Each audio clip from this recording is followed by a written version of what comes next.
Godadara police સ્ટેશનમાં 2 દિવસ પહેલાં એક વિશાળ રણછોડભાઈ સાલવી કરીને 40 વર્ષના વ્યક્તિ આવ્યા હતા અને એણે ગોડાદરા પોલીસ સ્ટેશનમાં પોતાના વાઇફના મિસિંગ વિશેની ફરિયાદ દાખલ કરાવી છે, જેમાં એણે ડિટેલ આપી છે કે 4 દિવસ પહેલાં એ પોતાના ગોડાદરા વિસ્તારના ઘરમાંથી નીકળ્યા હતા 2 વ્હીલર પર પોતાના વાઇફને લઈને અને કામથી માન દરવાજા પાસે એમને ડ્રોપ કર્યા હતા અને ત્યારથી એ મિસિંગ છે. આ બાબતે અમારી ટીમ ઓલરેડી કામ કરતી હતી અને મીનવાઇલ કાલે રાત્રે જે આ મિસિંગ દાખલ કરાવનાર વિશાલ સાલવી છે એ પોતાના ઘરે એક ચિઠ્ઠી લખી અને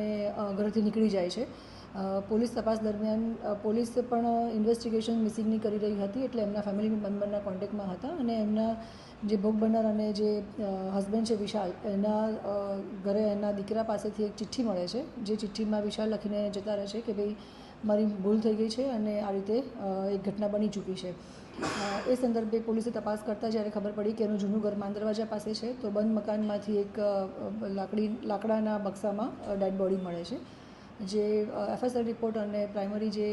ઇન્વેસ્ટિગેશન અમારું પોલીસનું રહ્યું છે એમાં ખ્યાલ આવે છે કે 4 થી 5 દિવસ પહેલાંની કદાચ ડેડ બોડી હોઈ શકે છે.